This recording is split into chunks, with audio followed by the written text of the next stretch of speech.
Assalamualaikum warahmatullahi wabarakatuh. Yang terhormat Ibu Nurseri selaku dosen pembimbing pada mata kuliah Filsafat Dakwah serta teman sejawat kelas yang saya banggakan. Puji syukur marilah kita panjatkan kepada Allah Subhanahu wa taala dan sholawat serta salam semoga tetap tercurahkan kepada baginda Rasulullah Muhammad SAW. Baiklah, adapun topik yang akan kami bahas adalah strategi pergerakan dakwah kultural. Perkenalkan, nama saya Sri Jumiarti yang akan bertugas sebagai moderator pada hari ini. Saya akan membimbing jalannya diskusi ini. Adapun anggota kelompok saya adalah Dinda Salsabila dan Douglas Erian Samudra. Acara yang pertama yaitu pembukaan. Marilah kita bersama-sama mengucapkan basmalah. Bismillahirrahmanirrahim. Kita masuki acara selanjutnya yaitu penyajian materi.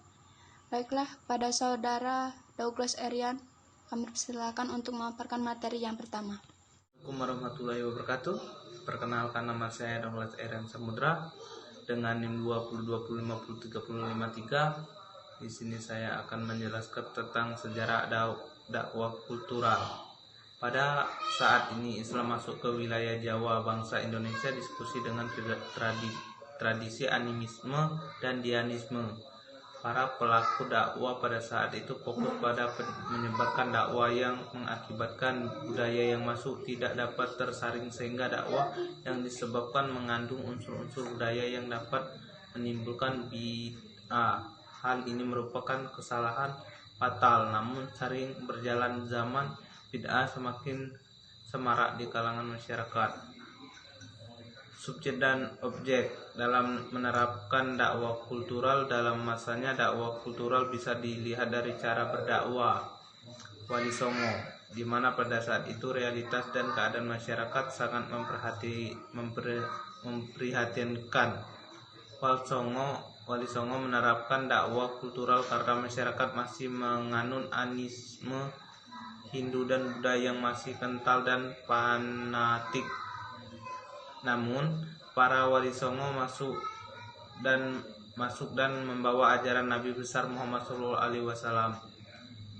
Keraton Yogyakarta adalah salah satu tempat istimewa bagi masyarakat Yogyakarta itu sendiri. Bila kita kritisi, Yogyakarta mengandung unsur-unsur islamisasi yang masih hidup saat dilihat dari sudut proses islamisasi kualitatif.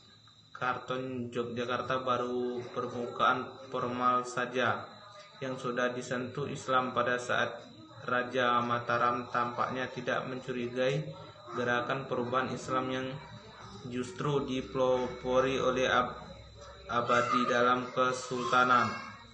Penyebab kecurigaan tidak muncul ada dua.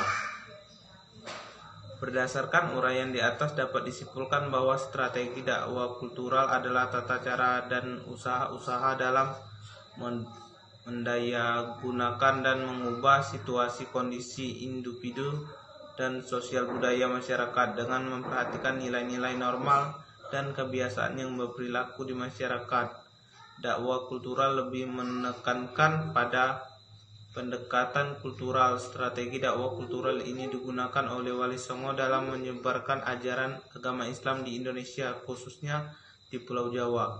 Adapun yang menjadi objektif dakwah kultural ini meliputi umat dakwah, umat ijabah, dan kaum kejawaan. Baiklah, terima kasih kepada saudara Douglas yang telah memaparkan materi yang pertama.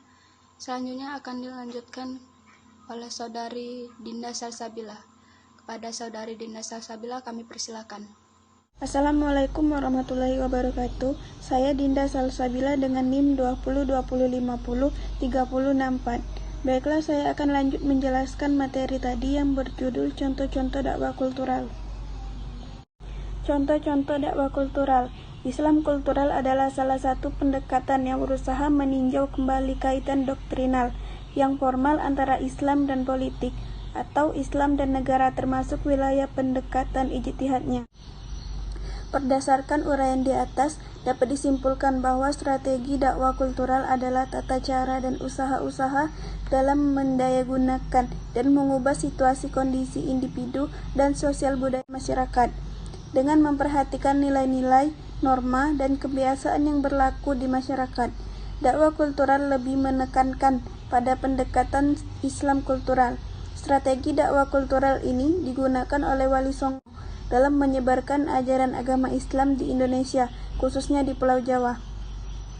Adapun yang menjadi objek dakwah kultural ini meliputi umat dakwah, umat ijabah, dan kaum Kowajan. Pertama, pengetahuan keraton tentang Islam ini sangat terbatas. Para elitnya tidak pernah berpikir bahwa gerakan seperti Muhammadiyah akan menjadi ancaman bagi feodalisme Jawa. Kedua, Muhammadiyah mempunyai kedudukan tinggi di lingkungan keraton. Dakwah kultural sebenarnya merupakan metode yang baik untuk dilakukan, baik di masyarakat desa maupun di lingkungan masyarakat kota, baik yang berpikiran primitif maupun yang sudah modern. Kiai Haji Ahmad Dahlan termasuk sosok mubalik yang menggunakan metode dakwah kultural pada sekitar tahun 1912-an, karena beliau menyadari bahwa metode dakwah yang tepat itu hanyalah metode dakwah kultural. Baiklah, demikian tadi hasil presentasi dari kelompok 10. Mari kita mengucapkan hamdalah, alhamdulillahirrabbilalamin. Saya sebagai moderator memohon maaf atas kesalahan saya. Kepada Allah saya mohon ampun. Wassalamualaikum warahmatullahi wabarakatuh.